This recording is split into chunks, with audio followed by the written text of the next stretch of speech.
50 വർഷത്തിനു മുന്നേ ശ്രീ സത്യാനന്ദ സ്വാമി തിരുവടികൾ വിഭാവന ചെയ്തതാണ് ഈ ഹിന്ദു മഹാസമ്മേളനം. അദ്ദേഹം ഉണ്ടായിരുന്നപ്പോൾ സമ്മേളനം വളരെ ഗംഭീരമായി നടക്കുമായിരുന്നു. അദ്ദേഹത്തിൻ്റെ കാലശേഷം ഹിന്ദുധർമ്മ പരിഷത്തിൻ്റെ ചെയർമാനായ ഗോപാൽജി ഏറ്റെടുത്ത് ഇത് 15ാമത് ഹിന്ദു മഹാസമ്മേളനമാണ് നടക്കുന്നത്. ശ്രീരാമ നവമി സമ്മേളനവും ഹിന്ദു മഹാസമ്മേളനവും കൂടെ ഒന്നിച്ചാണ് മുൻപ് നടന്നുകൊണ്ടിരുന്നത്. ഇപ്പോൾ ഗോപാൽജിയുടെ നേതൃത്വത്തിൽ ഹിന്ദുധർമ്മ പരിഷത്ത് ഏറ്റെടുത്താണ് ഈ സമ്മേളനം നടക്കുന്നത്.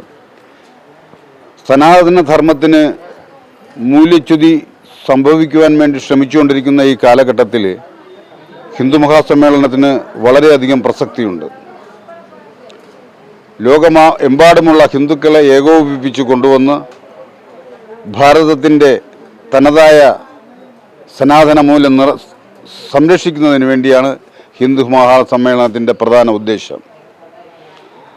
അത് 5 ദിവസമായി നമ്മുടെ പുത്തരിക്കണ്ടം മൈതാനം സത്യാനന്ദ സരസ്വതി നഗറിൽ വളരെ വിപുലമായ രീതിയിലാണ് നമ്മൾ ആഘോഷിക്കുന്നത്.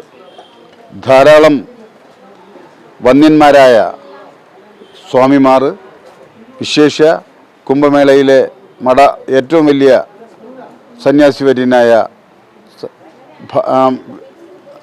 ആനന്ദവനം ഭാരതി സ്വാമികളുടെ നേതൃത്വത്തിൽ നാളെ അതിൻ്റെ ഉദ്ഘാടനത്തോടും കൂടി സമ്മേളനം ആരംഭിക്കുകയാണ്. ഈ സമ്മേളനത്തിന് ഇന്ത്യയിലുള്ള തന്നെ പ്രശസ്തരായ സന്യാസിവര്യന്മാർ, കേന്ദ്രമന്ത്രിമാർ, ഗവർണർമാർ,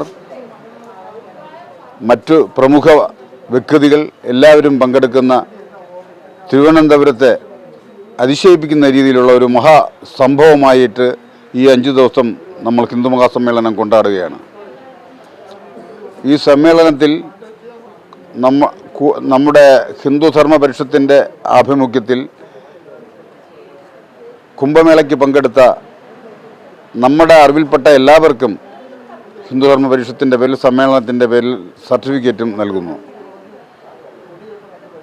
കൂടാതെ ഈ ഹിന്ദു മഹാസമ്മേളനം അനന്തപുരിയുടെ ഓരോ വർഷം കഴിയുന്തോറും ഇത് ചരിത്ര സംഭവമായി മാറിക്കൊണ്ടിരിക്കുകയാണ്. ഈ ഹിന്ദു മഹാസമ്മേളനത്തിന് വിശിഷ്യ ദൃശ്യമാധ്യമങ്ങളിൽ ഞങ്ങളോട് ഏറ്റവും കൂടുതൽ സഹകരിക്കുന്ന അമൃതാനന്ദ ടിവിക്ക് പ്രത്യേകം നന്ദി നമ്മൾ രേഖപ്പെടുത്തുന്നു. എല്ലാവരുടെയും ആത്മാർത്ഥമായ സഹകരണം ഞങ്ങൾ പ്രതീക്ഷിക്കുന്നു.